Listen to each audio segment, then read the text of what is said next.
ha hecho parar, anular el proceso electoral. En 1990-1992 hemos entrado en lo que se llama ahora la Guerra Civil Argelina.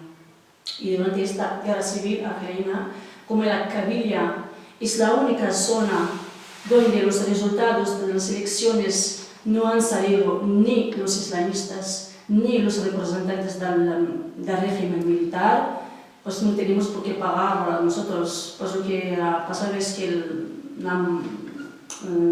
mayor precio lo ha pagado la Cabilia, porque la élite laica moderna que reivindicaba no solo la Masía, porque siempre nosotros la lengua masía no la podemos disociar de las otras reivindicaciones democráticas, como la igualdad de género, como la libertad de confesión, de todas las otras reivindicaciones. Pues esta élite laica de la Cabilia va a pagar un precio muy caro, van a ser asesinados, han sido asesinados, habían atentados y todo, durante la Guerra Civil. Pero durante la Guerra Civil, la Cabilia luchaba en dos frentes, contra el terrorismo islámico y contra el régimen militar. En 1995 la Cabilia ha decidido boicotear la escuela argelina hasta que la lengua amazigh sea una lengua de enseñamiento, para enseñarla. Después de un año, yo era a la universidad, hemos todos perdido un año porque no queríamos ir a estudiar en una escuela que niega nuestra existencia. Después de un año sí que se ha conseguido la introducción por primera vez, y por primer país en el norte de África, se ha introducido la lengua amazigh en las escuelas donde se habla amazigh. Yo misma era una de estos profesores que nosotros, cuando la lengua está prohibida, somos todos autodidactas. No hay formación, no hay escuela que la enseñe. Pues después yo era profesora de inglés y nos llaman los reconvertidos. Nos hemos podido enseñar para enseñar a la Masía. Esto durante la Guerra Civil. Es decir, con este contexto tan difícil, la Cabilia nunca ha dejado de luchar por la identidad. Hasta 2001 había una revolta a la Cabilia, que es la segunda primavera masía, que se llama la primavera negra, porque en esta vez los jóvenes que han salido para reivindicar la identidad amazigha y la lengua amazigha han sido disparados por el ejército argelino. Han muerto más de una centena de jóvenes y encarcelados y torturados y desaparecidos también. Estas dos personas son símbolos de la lucha de los amazigh. El primero es Matub Lunes. Matub Lunes es un cantante de la Cabilia que siempre ha cantado una canción que se llama Comprometida, una canción de lucha, de reivindicación. Este cantante, en la primera revolta de Argelia en 1988, ya lo han disparado la policía porque llamaba a la calma. Quería decir que tenemos que ser pacíficos porque no creía que los jóvenes, porque en un régimen militar no incitan a disparar a los jóvenes. Pues estaba llamando a la calma, lo han disparado con 15 balas. No ha muerto, ha hecho muchas operaciones y todo. En 1995, como que ya he dicho, la Cabilia siempre lucha en dos frentes, para la laicidad, porque insisto todos los días sobre la laicidad, porque el régimen argelino, el régimen militar, siempre utiliza la religión para justificar lo que hace. No sobre la dictadura, la religión contra los amazigh dice que es la lengua del Corán, es decir, este argumento de los partidos islamistas radicalistas que vienen después no son los primeros, lo ha empezado aún el régimen militar. Entonces, de que luchaba por la laicidad, por la igualdad de género y por la identidad tamasiega y la masa como lengua oficial, lo van a segrestar los grupos armados, islamistas armados, lo van a segrestar y querían matarlo, pero se ha hecho un movimiento de solidaridad en la Cabilia, todo el mundo ha salido, yo era un estudiante y hemos salido a las calles, diciendo a los islamistas que si lo matan, que nosotros no perdonamos nunca eso. Lo han liberado después de 15 días, pero la tercera, a la primera se ha salvado, a la segunda se ha salvado, a la tercera, en 1998, lo han asesinado después del último álbum que ha salido, en que ha hecho una parodia del himno nacional argelino. Le ha cambiado la letra del himno nacional para denunciar este régimen que secuestra al país, que secuestra a los ciudadanos, que secuestra también a la identidad. No le han perdonado eso y lo han asesinado. Lo que ha pasado después es que siempre que se pone este himno nacional, nunca cantamos la versión oficial, cantamos su versión. Entonces, este chico tan joven, es su muerte, su asesinato, que ha provocado la Primavera Negra de 2001, porque iba al instituto con todos los alumnos y la policía lo coge, lo pone en un comisariat y lo dispara con 15 balas. ¿Por qué lo han hecho? Si querían que la Cabilia, no sé lo que hay detrás de eso, pero esto ha hecho que todos los jóvenes se levantan y que se haga esta revolta. Y además este alumno se llama Masinisa. Masinisa, que es el mismo nombre del rey Amasya que ha reunificado toda la África del Norte y que ha creado el Estado. Es todo un símbolo para nosotros. Y que la tele, que tenemos una sola cadena de propaganda oficial, que decían que es un delincuente, que decían, lo han matado y lo insultaban. Esto ha hecho que la Cabilia se levanta y que haya esta revolta. Después de 2001, al régimen argelino, al presidente de Argelia, Bouteflika, que está en el poder, ha hecho un decreto, ha puesto en la Constitución un artículo para reconocer por primera vez la lengua amasya como lengua nacional, pero no oficial, solo nacional, que se habla al territorio nacional y está. Pero no hay ningún compromiso de la parte del gobierno para su promoción, para su protección, nada. Pues como la Cabilia no paraba de luchar, después de 2001 ya se ha creado un movimiento para la autonomía de la Cabilia, porque dicen que no podemos conseguir nada a nivel nacional, ahora tenemos que conseguir algo para nosotros a nivel de Cabilia. Este movimiento está muy seguido por la gente de Cabilia hasta hoy en día. A nivel cultural y a nivel literario, a nivel también de la lingüística, este hombre se llama Montmadi. Yo lo comparo con un filólogo catalán que es Pompeu Fabra, que ha hecho las normas lingüísticas del catalán. Este hombre ha hecho por primera vez la gramática amazigh. Ha hecho unas normas gramáticas de cómo se tiene que escribir la amazigh. Y ahora, hoy en día, es una referencia para todos los amazigh, que sea en Marruecos, en Libia, en Tunisia, en toda la África del Norte, de cómo se tiene que escribir la lengua. Ha hecho estas normas de la gramática, ha hecho que sea más fácil, era una persona pragmática, más práctico de escribir esta lengua, utilizando el alfabeto fonético internacional, que es lo más sencillo para escribir una lengua. Esta mujer se llama Margarita Osandush, es de la Cabilia, es cristiana, ha nacido en 1913. Esta mujer también ha hecho muchas cosas por la amazigh porque era polivalente, ha hecho muchas cosas. Ha recogido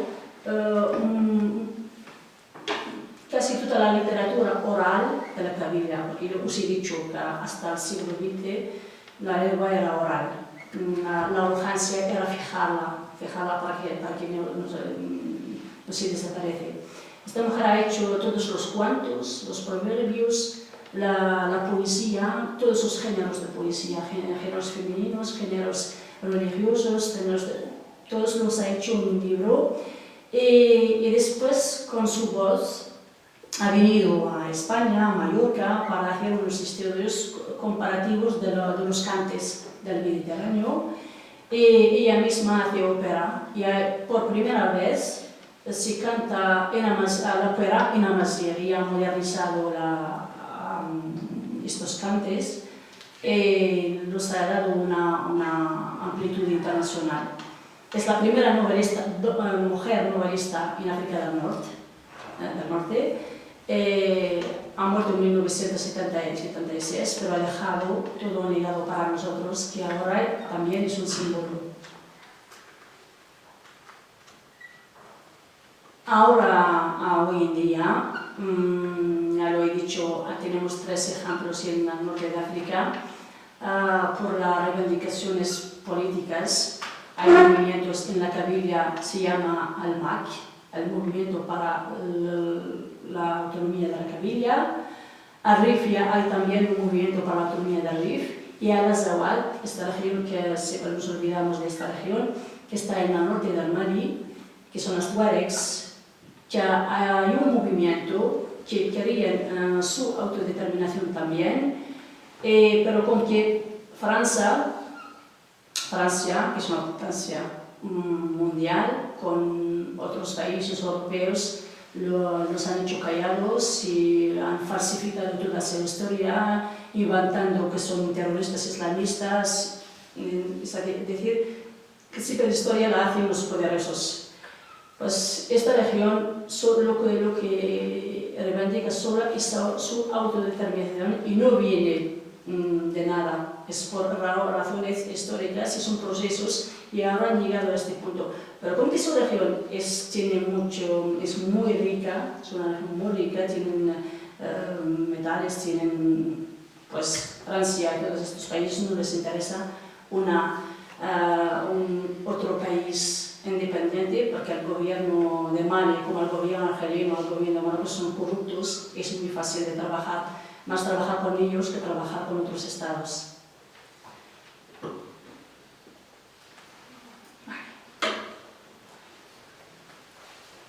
Aquí. Hay un papel de la mujer en la cultura que es muy importante. El papel de la mujer, tenemos también símbolos de las mujeres en la historia del pueblo amazigh que han luchado. Tenemos para nosotros el modelo que tenemos es la Diya es la reina amazigh que va a luchar, que luchó contra la invasión árabe. Los árabes cuando llegan al norte de África le llamaban la kahina, la profetesa o la bruja, porque no se imaginaban que una mujer puede reinar sobre todo el norte de África. Esta mujer para nosotros es un símbolo de lucha, ha luchado contra hasta que no podía, han ganado los árabes y ha pedido a sus hijos, que es una madre, que se conviertan al Islam para que si no les mataran. Entonces, la mujer tiene un papel muy importante, como todas las mujeres del mundo, en la cultura oral, preserva esta literatura oral, esta cultura oral y transmitirla a los hijos. Tenemos aquí puesto dos fotos. Las de arriba son 2 mujeres de mi pueblo, que son mujeres que hasta ahora se visten de esta manera. El vestido que tenemos no es un folclore, es una realidad viva, que si vas a la Cabilia, o no solo a la Cabilia, en las zonas de Marruecos, o en las zonas de Libia o de Tunisia, en estas regiones bereberes las mujeres se visten de esta manera hasta ahora. En la foto de abajo, esta chica, hemos estudiado juntas en el instituto y ahora es la presidenta del Congreso Mundial Amazigh, que es una organización que lucha a nivel internacional para la promoción y para dar a conocer al mundo amazigh.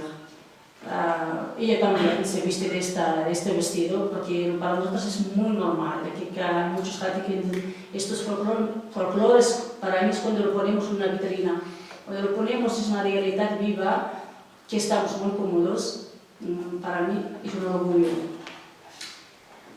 Aquí al final, ahora en día, no solo el pueblo amazigh está luchando para su autodeterminación, ahora en el siglo XXI hay muchos pueblos en el mundo que están luchando para su determinación, lo hacen según el contexto, lo hacen como pueden, pero lo que no hacen es dejar de estirar la toalla. Están luchando para su determinación, para su lengua, porque sabemos que hay muchas lenguas que están amenazadas de extinción. Muchas lenguas, la mayoría, más del 90% de las lenguas están amenazadas porque son lenguas muy minoritarias y minorizadas que están amenazadas. Entonces, estos pueblos que nosotros que tenemos a la Amazigh, si no nos bailamos, desaparecemos de aquí a unos años. Y gracias. Ahora, si tenéis algunas dudas, algunas preguntas, hacéis. Eskerrik asko, Kaisa. Orain esan dudan bezala, denon artean galdera batzuk egingo dizkiogu Kaisari, segurenik zalantzaren bat sortu zaizue, edo jakimina asentu nahi duzue, orduan orain da zuen garaia. Si alguien quiere hacer alguna pregunta a Kaisa sobre, no sé si tiene curiosidad o alguna duda, orain da garaia. Bai. Euskaraz edo... Nik itzuli beharko dut, Bueno, pues las teneras, tengo dos preguntas, espero que no sean muy complicadas de explicar. La primera es que yo participo en una asociación que ayuda al pueblo saharaui, ¿no? Hasta donde yo tengo entendido son árabes, o ellos se consideran árabes. La pregunta es, ¿se han convertido en árabes hace poco y tenéis alguna raíz común o no? Pero, ¿qué tipo de relación mantenéis? Porque también es un pueblo en lucha, o sea, es más evidente Sí. o más conocido que el vuestro, igual, pero al final compartís eso, ¿no? La geografía. Sí. Y la otra pregunta que tengo es, has dicho que hay 20 millones de hablantes, que me ha parecido un montón. Quiero decir, es que es muchísimo más. ¿20.000? 20 millones, sí, 20 millones. millones. No Que es, exagero. pues, bueno, si el euskera tuviera eso, que no lo va a tener nunca, porque tendríamos que colonizar un poco, pues estaríamos encantados. Pero hay muchos dialectos, está muy esparcido, o es que sé que es muy complicado de explicar todo eso, pero Ya te lo explicaré. más o menos eso, ¿no? Sí, Quiero sí, decir, ¿os entendéis bien? Sí. Esas dos preguntas. Vale. Gracias. Vale, gracias a ti.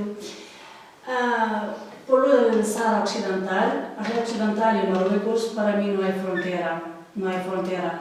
Ahora, cada pueblo tiene derecho a su determinación y cada pueblo tiene ahí la soberanía de decidirlo. Eso es una cosa. Lo que hay teorías sobre el pueblo saharaui que dicen que cuando los árabes han llegado a África del Norte en el siglo VII, no han venido pueblos, han venido ejército, ha venido un ejército. No hay poblamiento, solo ejército. Y no había una arabización en este momento. La arabización ha venido después, a partir del siglo X, que han venido unos nómades que han venido del Yemen, por ejemplo, o venido de Arabia Saudita, han venido al norte de África caminando. Ibn Khaldun ha hablado mucho de estos nómades que son pastores, se han mezclado con los amazigh, que se han arabizado, pero no son muchos, comparando con la población de África del Norte. Entonces dicen que el Sahara Occidental, unos porque hay también personas amazigh en el Sahara Occidental, pero hay muchos que están arabizados. Y después hay otro problema de ideología. Mi país, por ejemplo, en mi país, Argelia, nunca se han hecho estadísticas sobre el nombre de los amazigh. ¿Cuántos amazigh? Yo digo 20 millones porque este Congreso Mundial Amasya, que ha hecho las primeras reuniones en los años 90, han dicho esto. No hay estadísticas, pero se ve por ahí.